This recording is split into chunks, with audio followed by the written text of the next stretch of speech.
Napagpasyahan ko na pumunta sa Outgaro, ang lupain ng mga higante, at ikaw ay aking isasama.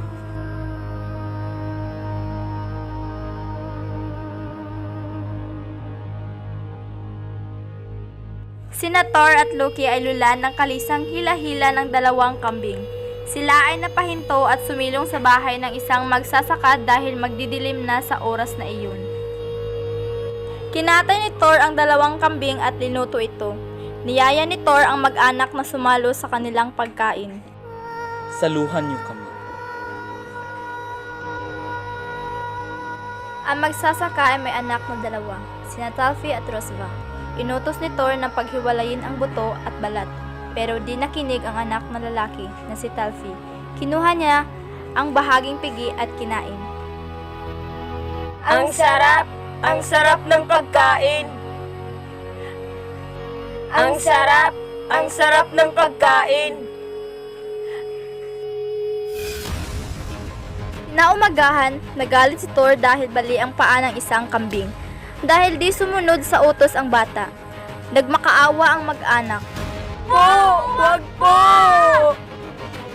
Dahil sa mabuting kalooban, ni Thor hiningi na lamang niya ang dalawang bata para maging alipin at para maging kabayaran rin sa nagawa nila.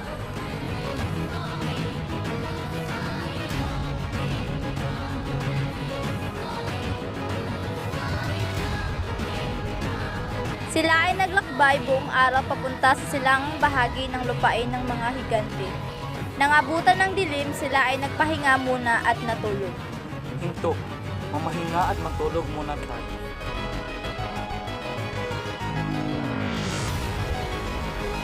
Nang umaga, sila ay nakakilala ng isang higante na nagngangalang Skymir. Tinanong ni Skymir si Thor. Thor, pwede bang sumama sa iyong paglalakbay? Pumayag si Thor na sumama ang higante. Oo, pwede, halika na.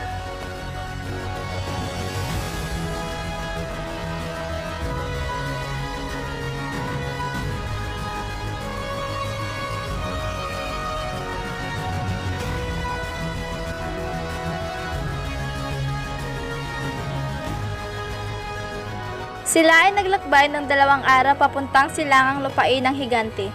At nang sila ay makarating, Thor, dito na lang ako. Pumayo na kayo.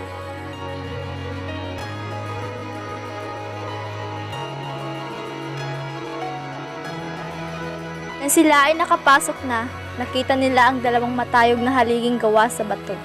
At sa gitna ng mga iyon ay ang kanilang pinuno na nakaupo sa isang bangko na nagngangalang Outgaro Loki.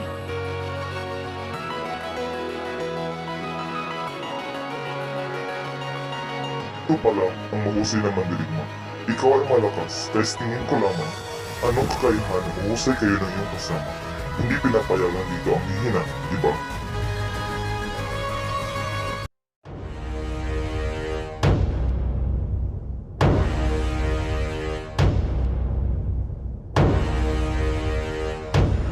Sumagot si Loki, mayroon akong kakayahan na nais kong subukin. Walang sinuman sa naririto ang bibilis pa sa akin sa pagkain. Tinawag ni Outgaro Loki ang nakaupo sa dulong upuan na nagngangalang Lugi.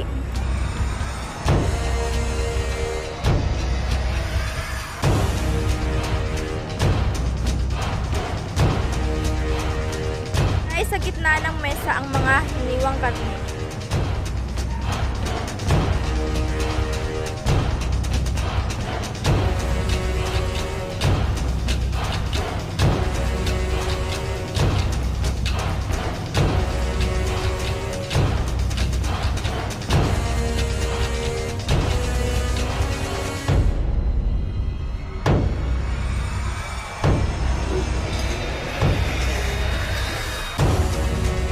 Natalo si Loki.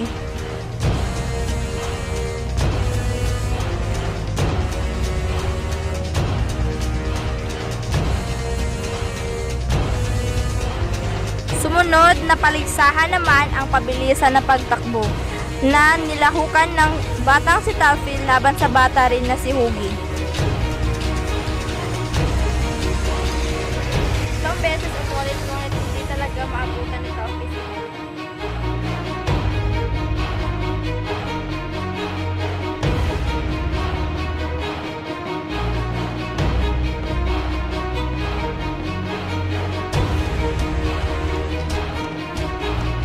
Sunod na paligsahan ay ang pabilisan sa pag-inom na nilahukan ni Thor at ng cupbearer.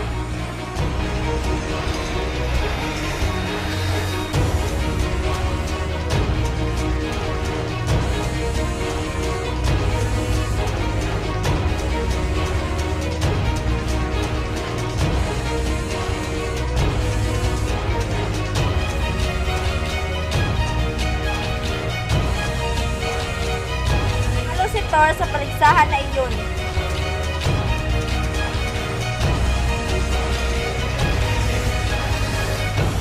Ang pang-apat na paligsahan ay ang pagbuhat ng pusa ni Utgaro Loki na sinalihan ni Thor.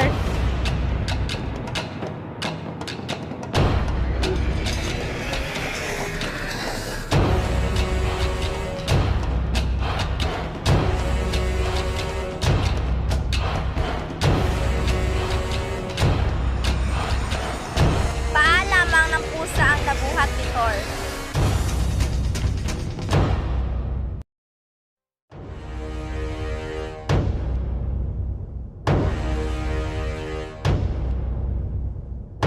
Panghuling labanan ay ang wrestling na sinalihan ni Thor at Ili.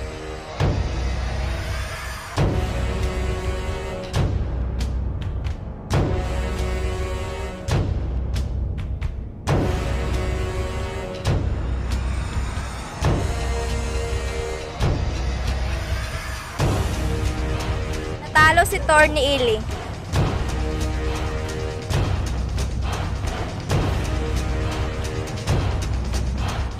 Na sila ay paalis na ng Utgaro. Inamin ni Utgaro Loki na dinayan niya ang lahat. Namitan niya ng mahika ang lahat ng labanan.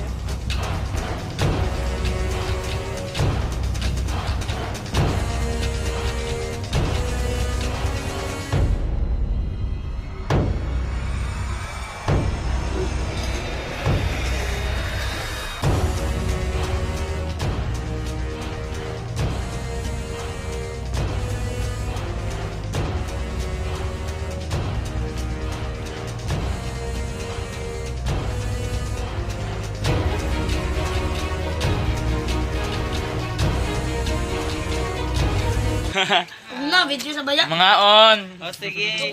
Kung ano, smile traw ako. During the making of Filipino project.